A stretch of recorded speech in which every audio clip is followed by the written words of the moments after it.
Bestie अर्थशास्त्र के chapter number 4 पूर्ण प्रतिस्पर्धा में फर्म के सिद्धांत के most important short question answer that means लघु उत्तरीय प्रश्न इस चैप्टर के कौन कौन से हैं जो आपके एग्जाम में पूछे जा सकते हैं। ठीक है ना, पॉइंट टू पॉइंट आपको लगभग सारे क्वेश्चन मिल जाएंगे जो आपके एग्जाम में रिपीट होते हैं।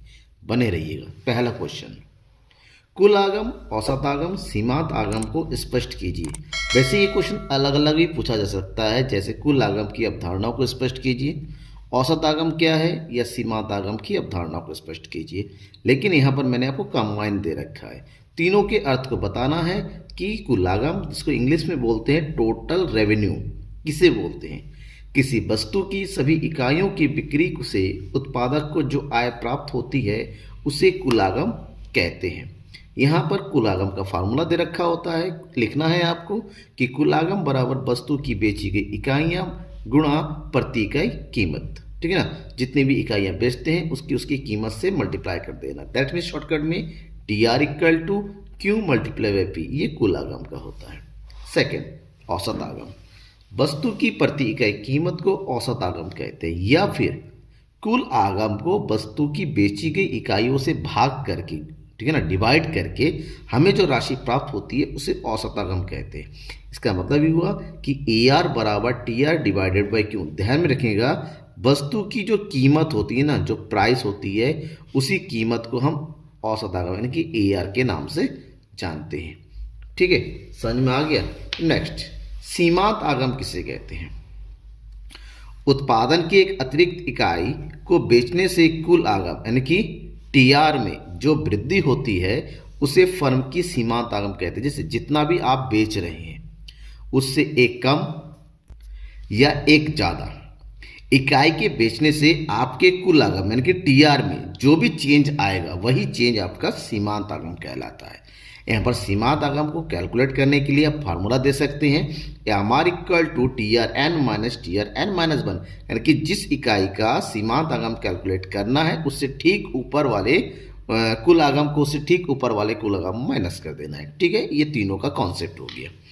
उसके बाद एक क्वेश्चन आता है कि उत्पादन बंद बिंदु किसे कहते हैं?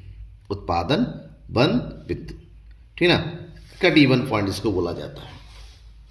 अब देखिए यहाँ पर उत्पादन बंद बिंदु उस स्थिति को दर्शाता है। वैसे ये क्वेश्चन का आंसर आपको बहुत ही कम बुक में मिलेगा, बट मैं आपको प्रोवाइड करा रहा हूँ ताकि आपके एग्जाम में कोई दिक्कत ना आए। बाई चांस अगर ये पूछा जाता है, अपने दोस्तों को भी शेयर कर दीजिएगा, क्योंकि ये क्वेश्चन का आंसर आपको ये तो नेट में मिलेगा, बट सिंपल लैंग्वेज में आपको बता रहा हूँ कि एक ऐसा बिंदु इस स्थिति को दर्शाता है जहाँ उत्पादक केवल अपनी परिवर्तित आगतों का वहन करने में सक्षम होता है। मतलब एक ऐसा पॉइंट जहाँ पर उसको केवल अपने परिवर्तनशील आगम, मतलब जो भी साधन उसको प्रयोग करते हैं उत्पादन के लिए, स्थिर नहीं परिवर्तन, उसको जो है उसका जो कॉस्ट होता है उसको कैलकुलेट कर लेता है, निकाल लेता है, वहन कर लेता है। मतलब उसकी इनकम इतनी हो जाती है कम से कम उसका जो परिवर्तनशील लागत का जो खर्चा होता है ना वो कंप्लीट हो जाए। इसका मतलब ये होगा जब उत्पादन को बेचने से कुल आगम उत्पादन की परिवर्तित लागत टीवीसी के बिल्कुल बराबर होता है तो वह बिंदु उत्पादन बंद बिंदु कहलाता है। जैसे ये ए आर एम आर है और यहाँ पर ए बी सी है। ए सी टोटल औसत लागत ऊपर है, लेकिन जो परिवर्तनशील औसत लागत है वो औसत आगम के बराबर होता है। जिस बिंदु पर ये दोनों आपस में बराबर हो जाते हैं, एक ऐसा बिंदु होता है कि यहाँ पर कम से कम पूरी लागत तो नहीं, परिवर्तनशील लागतों की जो खर्चा होता है वो निकल आता है। तो इस बिंदु को हम उत्पादन बंद बिंदु कहते हैं। इस बिंदु पर ध्यान रखिएगा, टी आर और टी वी सी या T V C T C भी लिखा हुआ है, टी वी सी बोलते हैं, बराबर होते हैं। इसका मतलब ये हुआ अगर टी आर को क्यू से डिवाइड करते हैं और टी वी सी को क्यू से डिवाइड करते हैं तो यहाँ पर कैलकुलेट होकर आता है A R equal to A V C. औसत आगम औसत परिवर्तनशील लागत के बराबर होती है। जिस बिंदु पर भी उसी बिंदु को हम उत्पादन बंद बिंदु के नाम से जानते हैं। क्लियर हो गया ना? डाउट होता है बेटा कमेंट बॉक्स आपके लिए, बिल्कुल कमेंट बॉक्स में कमेंट करके बताइए सर ये डाउट है। क्वेश्चन नंबर 3, सम स्तर बिंदु। सम स्तर बिंदु को सचित्र समझाइए। क्या होता है सम स्तर बिंदु? आपने इससे पहले उत्पादन बंद बिंदु के बारे में पढ़ा था, लेकिन यह सम स्तर बिंदु वह बिंदु जहां कुल आगम कुल लागत के बराबर होती है उसको सम स्तर बिंदु कहते हैं। मतलब एक ऐसे पॉइंट जहां पर ए आर और टी आर और टी सी दोनों बराबर होते हैं, सम स्तर बिंदु पर उत्पादक अपनी संपूर्ण लागत को वहन करने में सक्षम होता है। इससे पहले मैंने बताया था कि उत्पादन बन बिंदु जहां पर जो है वो केवल और केवल परिवर्तनशील लागत को ही पूरा कर पाता है, लेकिन यहाँ पर इस बिंदु पर उत्पादक को अपनी सभी लागत जो है वो जो है वहन कर लेता है, मतलब सारी लागत वो अपना एक्योर कर लेता है। इस बिंदु पर हमेशा AR और AC बराबर होगा, TC और TR बराबर होगा, मतलब ये वाला बिंदु देखिए TR है और T से जिस बिंदु पर दोनों बराबर होंगे उस बिंदु को हम जो है सम स्तर बिंदु को के नाम से जानते हैं। That means TC upon Q equal to TR upon Q, यहाँ पर AC बराबर AR होगा। परिवर्तनशील लागत, और इसके अंतर्गत परिवर्तनशील लागत और स्थिर लागत दोनों ही शामिल होते हैं, इस बात को ध्यान में रखिएगा। इसलिए इसको सम स्तर बिंदु कहते हैं और ये किसी भी बिजनेस के लिए, उत्पादों के लिए सबसे इंपॉर्टेंट पॉइंट होता है। हर कोई चाहता है कि इस पॉइंट पे पहुंचे, क्योंकि यहाँ पर उसकी प्रॉफिटेबिलिटी जो होती है बढ़ जाती है। राइट, आगे बढ़ते हैं। क्वेश्चन है कुल आगम, औसत आगम और सीमांत आगम में संबंध स्पष्ट कीजिए। बेसिकली संबंध सबसे ज़्यादा कुल आगम और औसत सीमांत आगम में आता है, लेकिन हम तीनों के बारे में संबंध बताएं तो विद ग्राफ, ये जो ग्राफ होता है वो कुल आगम का है और ये जो ग्राफ है ये औसत आगम और सीमांत आगम का है। ठीक है ना। और पॉइंट टू पॉइंट समझिए TR, AR और MR में क्या संबंध है। पहला, प्रारंभिक या पहली इकाई पर TR और MR और AR तीनों ही बराबर होता है, यानी कि अगर पहले पॉइंट की बात करें तो यहाँ पर AR equal to TR equal to MR होगा, तीनों ही आपस में बराबर होता है। राइट, देखिए यहाँ पर जिस बिंदु पर TR शुरू हो रहा है उसी बिंदु पर AR और MR भी शुरू होता है। ठीक है, जब TR बढ़ती दर पर बढ़ता है तो MR भी बढ़ेगा। अगर TR में बढ़ती दर पर वृद्धि होती है तो यहाँ पर कुछ हद तक MR भी पहले बढ़ता हुआ होगा, नजर आएगा। लेकिन जैसे ही TR स्थिर दर पर, मतलब एक समान दर पर बढ़ता है, तब हमारा MR स्थिर हो जाता है, और जब TR घटती दर पर बढ़ती हुई होती है तब MR घटती जाती है, नीचे की ओर आने लगती है, और जिस बिंदु पर TR मैक्सिमम हो जाता है सबसे ज़्यादा, उस बिंदु पर MR क्या हो जाता है, 0 हो जाता है, और जैसे ही MR माइनस में जाता है TR क्या होता है, घटने लगता है। ठीक है ना। और जब AR घट रहा होता है तो MR रेखा AR रेखा से नीचे होती है। देखिए AR कम हो रहा है, MR भी कम हो रहा है, लेकिन MR AR के नीचे होता है। ये कुछ पॉइंट्स है जो आपको नोट करना है, और इस तरह का कोई एग्जाम में आता है संबंध तो पॉइंट टू पॉइंट देखिए डायग्राम बनाना जरूरी है संबंध को दर्शाने के लिए। डायग्राम बना के बताएंगे तो इंप्रेशन ज़्यादा पड़ेगा और मार्क्स मिलने के चांसेस आपके बढ़ जाते हैं। राइट। क्वेश्चन नंबर 5, उत्पादक फर्म के संतुलन से क्या आशय है। उत्पादक, जिसको फर्म भी बोलते हैं, या विक्रेता के संतुलन, आप कुछ भी कह सकते हैं, क्या आशय है, उत्पादक के संतुलन की प्रमुख शर्तों को बताइए।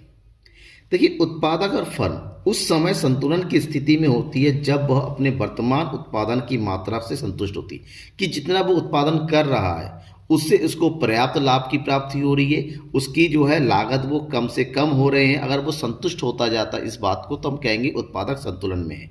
मतलब अब वो उत्पादन में कमी करने या वृद्धि करने की इच्छा नहीं रखता है कि नहीं, जो है इनफ है, क्योंकि एक ऐसा बिंदु जहाँ पर उत्पादक को अधिकतम लाभ की प्राप्ति होती है और उसकी हानियाँ न्यूनतम हो जाती है, उस दशा को उत्पादक के संतुलन की स्थिति कहते हैं। और ऐसी दशा में उसको ज़्यादा से ज़्यादा लाभ की प्राप्ति होती है। और इस दशा की 2 प्रमुख शर्तें हैं, जिसको उत्पादन संतुलन की शर्तें बोला जाता है, कि इस स्थिति में जो उत्पादक का सीमांत आगम है और सीमांत लागत है दोनों ही बराबर होना चाहिए। और सेकंड, सीमांत लागत वक्र सीमांत आगम वक्र को नीचे से काटता हुआ होना चाहिए। अगर इसको हम ग्राफिकल रूप में देखें, कुछ इस तरह से बनना चाहिए। ये ग्राफ है, ये वाला जो पॉइंट है वो हमारा AR और MR का होगा, और ये जो है हमारा MC का होगा, यानी कि नीचे से ऊपर की ओर काटता हुआ ना, दोनों बराबर होना चाहिए। अगर ये दोनों मिलते हैं, वैसे तो ये पॉइंट में भी MR AR बराबर है, लेकिन ये ऊपर से काट रहा है, बट शर्त दूसरी है कि नीचे से काटता हुआ बिंदु ही उत्पादक के संतुलन की स्थिति को बताएगा। राइट। क्वेश्चन नंबर 6, पूर्ति क्या है। पूर्ति तालिका तथा पूर्ति वक्र को स्पष्ट कीजिए। सबसे पहले यहाँ पर पूर्ति के अर्थ को बताना है आपको, कि पूर्ति, किसी वस्तु की पूर्ति का अर्थ वस्तु की वह मात्रा से है जिसे विक्रेता निश्चित समय में एक निश्चित कीमत पर बाजार में बेचने को तैयार रहता है। मतलब वस्तु की वह मात्रा जो एक निश्चित कीमत पर एक पार्टिकुलर पॉइंट ऑफ टाइम में जो विक्रेता बेचने के लिए तैयार रखता है, ठीक है ना, उस मात्रा को हम पूर्ति बोलते हैं। देखिए बाजार में आपको पता है कि एक प्राइस तय होती है और लोग उसको बेचते हैं, तो जितनी मात्रा उसकी कीमत पर बेचने के लिए तैयार करेंगे ना दुकानदार वगैरह, उसी को हम पूर्ति कहेंगे। और बात आती है पूर्ति तालिका और पूर्ति वक्र की। एक निश्चित समय में वस्तु की विभिन्न कीमतों पर एक विक्रेता जो भी मात्रा बेचने को तैयार होता है, अगर उसको हमने तालिका के रूप में रिप्रेजेंट कर दिया तो उस तालिका को हम पूर्ति तालिका के नाम से जानते हैं।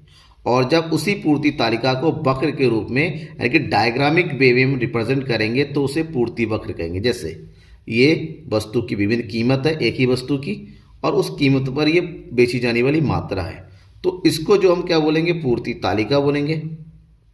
अब इस तालिका को रिप्रेजेंट कर दिया इस डायग्राम से, जहाँ पर 5 पे 15 देखिए, जब कीमत 5 है वस्तु की 15 में बेची जा रही है, जब कीमत होगी 10 तो बेची जा रही है 20 यूनिट, 45 यूनिट। तो जिस बिंदु पर ये सभी बिंदुओं को आपस में मिलाएंगे तो जो भी वक्र बन के तैयार होगा इस वक्र को हम बोलेंगे पूर्ति वक्र। समझ में आ गया? कोई डाउट है?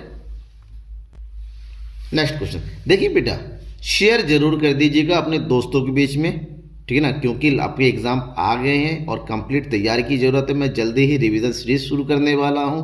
अक्सर स्टूडेंट कहते हैं सर लाइव क्लास क्यों नहीं ले पाते हैं, बस कुछ टेक्निकल प्रॉब्लम्स है जिस कारण मैं लाइव क्लास नहीं ले पा रहा हूं, लेकिन बहुत ही जल्दी मैं लाइव क्लास जो है ले लूँगा, प्रॉपर वे में लूँगा, कोई प्रॉब्लम नहीं आएंगी, ठीक है ना। जब शुरू करूँगा कंटिन्यू शुरू करूँगा, ठीक है ना, तब तक के लिए मैं आपको कंप्लीट नोट्स वगैरह प्रोवाइड करूँगा, बस बने रहना है, ठीक है।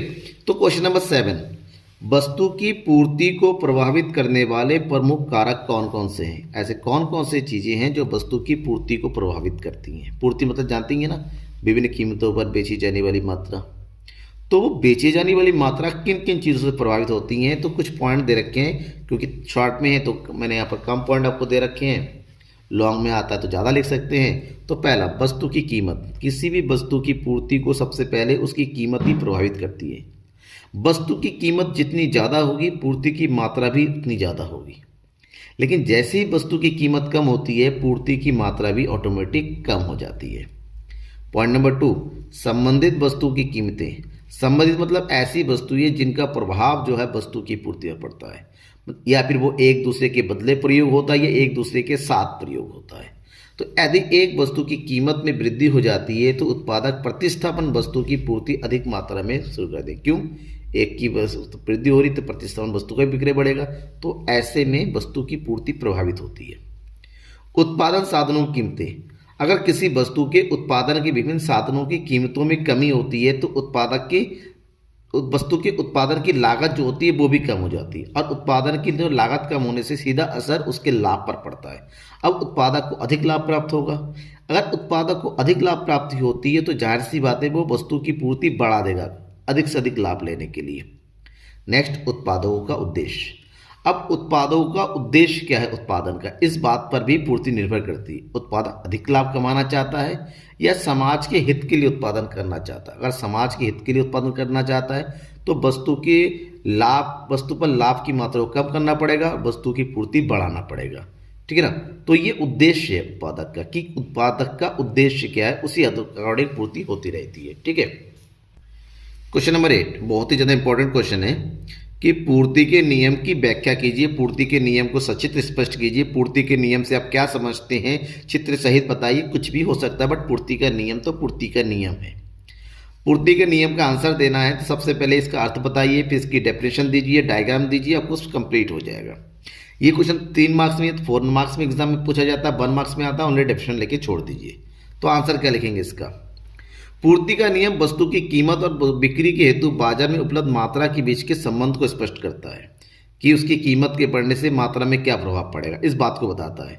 अकॉर्डिंग टू दिस नियम, ठीक है ना, इस नियम के अनुसार अगर अन्य बातें समान रहे, मतलब वस्तु को प्रभावित करने वाले कारक अगर समान रहे तो वस्तु की कीमत के बढ़ने से वस्तु की पूर्ति भी बढ़ जाती है, और वस्तु की कीमत के कम होने से वस्तु की पूर्ति भी कम हो जाती है। मतलब साफ है कि वस्तु की कीमत और वस्तु के पूर्ति की मात्रा में प्रत्यक्ष संबंध होता है, दोनों को एक दूसरे के साथ सीधा संबंध रहता है। दैट मीन्स वस्तु की कीमत 2 है, पूर्ति की मात्रा 15, वस्तु की कीमत 4, पूर्ति की मात्रा होगी 30, होगी 6, वस्तु की मात्रा बढ़ के होगी 45। ऐसे में इसको जब रिप्रेजेंट करेंगे ग्राफ के माध्यम से तो देखिए ये कीमत यहाँ पर कीमत बढ़ के ऊपर की हो गई। जैसे ही कीमत ऊपर की हो गई तो पूर्ति की मात्रा में भी वृद्धि हो गई। ठीक है ना। दैट मीन्स ये बताता है कि दोनों के बीच में कैसा संबंध है, प्रत्यक्ष संबंध है, जिसको हम दूसरे शब्दों में कह सकते हैं कि वस्तु की कीमत और मात्रा में धनात्मक संबंध पाया जाता है। अब इसकी कुछ मान्यताएं हैं। मान्यताएं अन्य कारक सामान्यतः क्या है, वही का मान्यता होती है। जैसे उत्पादन के साधनों की कीमत में कोई परिवर्तन नहीं होना चाहिए, उत्पादन तकनीक में परिवर्तन नहीं होना चाहिए, फर्म के उद्देश्यों में कोई परिवर्तन नहीं होना चाहिए। ठीक है, ये अलग अलग से इसकी मान्यता है जिसके बेस पे ये पूरा नियम काम करता है। राइट, आगे बढ़ते हैं। पूर्ति वक्र के संचलन को चित्र सहित स्पष्ट कीजिए। पूर्ति वक्र का संचलन क्या होता है? वस्तु की कीमत में होने वाले परिवर्तन के फलस्वरूप अगर अन्य कारक स्थिर रहते हैं तो वस्तु की पूर्ति में परिवर्तन होता है। जाहिर सी बात है, कीमत में परिवर्तन होगा तो वस्तु की पूर्ति में भी परिवर्तन होगा। और ऐसे में पूर्ति वक्र अपने में ही संचलित होती है।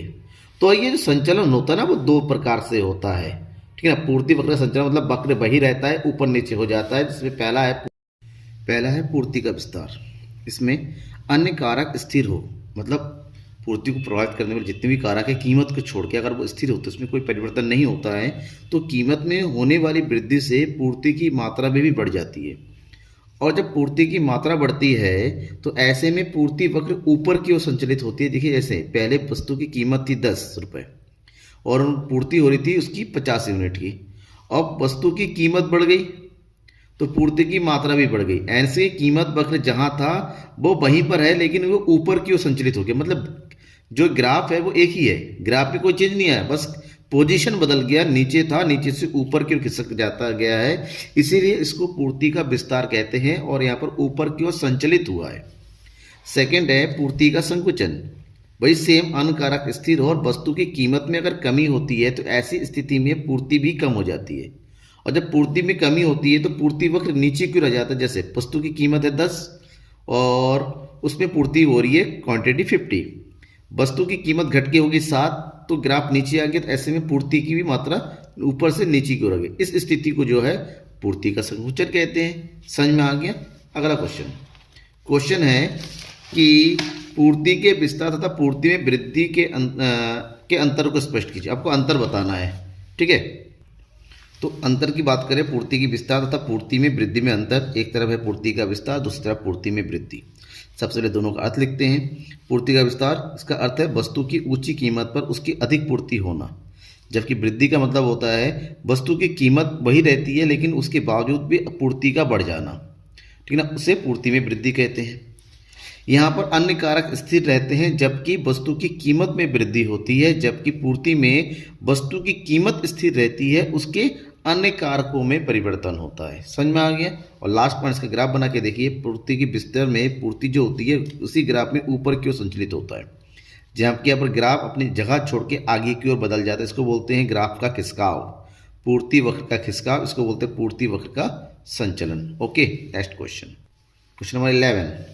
पूर्ति की लोच से क्या आशा है? मतलब पूर्ति की लोच से आप क्या समझते हैं, इसकी मीनिंग बतानी है। प्रोफेसर मार्शल ने पूर्ति की लोच के कॉन्सेप्ट को दिया था और कहा पूर्ति की लोच से अभिप्राय कीमत में परिवर्तन के फलस्वरूप, कीमत में जो भी परिवर्तन होता है, जो 8% परिवर्तन होता है, उसके फलस्वरूप पूर्ति की मात्रा में होने वाले परिवर्तन के बीच अनुपात। पूर्ति की लोच वस्तु की कीमत उसकी मात्रा के बीच के मात्रात्मक यानी परिमाणात्मक संबंध को बताता है। और यहाँ पर पूर्ति की लोच को शॉर्टकट में क्या बोलते हैं? ईएस बोलते हैं, elasticity of supply. ES, elasticity of supply, जहाँ पर फॉर्मूला होता है पूर्ति में अनुपातिक परिवर्तन भागा कीमत में अनुपातिक परिवर्तन। ओके, इसको हम इस तरह से भी लिख सकते हैं कि ES equal to delta Q upon Q multiply P upon delta P. ठीक है, और यहाँ पर डेल्टा क्यू का मतलब होता है पूर्ति में परिवर्तन और डेल्टा पी का मतलब होता है कीमत में परिवर्तन।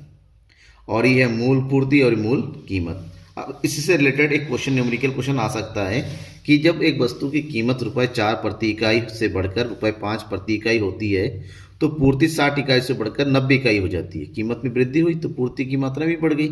ऐसे में पूर्ति की लोच ज्ञात कीजिए। कैलकुलेशन का तरीका मैंने सॉल्व किया हुआ है। यह है वस्तु की कीमत मात्रा जब कीमत 4 है तो मात्रा कितनी है 60, कीमत बढ़ के होगी 5 तो मात्रा बढ़ के कितनी होगी 90। यहाँ पर फार्मूला यूज़ करेंगे हम ये वाला, ये फार्मूला है delta Q upon Q multiply P upon delta P. तो डेल्टा क्यू चाहिए, तो क्यू निकालने के लिए कितना परिवर्तन हुआ 90 माइनस 60 कितना आया 30, और क्यू मतलब मूल पूर्ति यानी कि 60। वहीं पर डेल्टा पी निकालेंगे 5 माइनस 4 यानी कि 1 और पी कितनी है 4। ठीक है, इसको फार्मूला अप्लाई कीजिए, डेल्टा क्यू यानी कि 30 और क्यू यानी कि 60 मल्टीप्लाई बाई पी मतलब 4 और डेल्टा पी मतलब 1।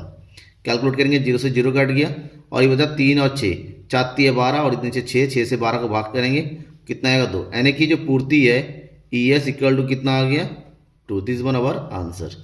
ओके, समझ में आ गया। इस तरह के क्वेश्चन को सॉल्व करते, डाउट है तो जरूर बताइएगा, मैं आपको दोबारा समझा दूंगा। और क्लास का लास्ट, इस चैप्टर का लास्ट क्वेश्चन, क्लास का भी लास्ट क्वेश्चन, ठीक है ना। क्वेश्चन क्या है, पूर्ति में संकुचन तथा पूर्ति में कमी में अंतर स्पष्ट कीजिए, अंतर बताइए। तो एक तरफ है पूर्ति का संकुचन, दूसरी तरफ है पूर्ति में कमी। तो पूर्ति के संकुचन का मतलब होता है वस्तु की कम कीमत है उसकी पूर्ति का कम हो जाना, जबकि पूर्ति में कमी का मतलब क्या होता है, कीमत वही रहता है उसके बावजूद भी अन्य कारकों में परिवर्तन के कारण वस्तु की कम पूर्ति का होना।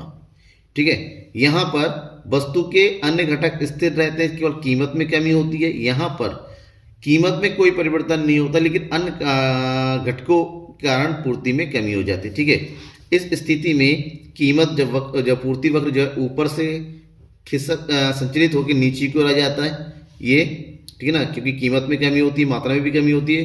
तो यहाँ का वक्र जो यहाँ शो होता है, जबकि इस स्थिति में वक्र अपने स्थान से खिसक के ऊपर की ओर चढ़ जाता है, जिससे ये पता चलता है कि पूर्ति की मात्रा में भी क्या हुई है, कमी हुई है, जबकि यहाँ पर कीमत में कोई परिवर्तन नहीं हुआ है। ठीक है, अभी भी कोई डाउट रह गया तो जरूर बताइएगा, और हाँ शेयर कीजिए अपने दोस्तों के बीच में जो कि एग्जाम की तैयारी कर रहे हैं। ठीक है, थैंक यू एवरीवन, बाय।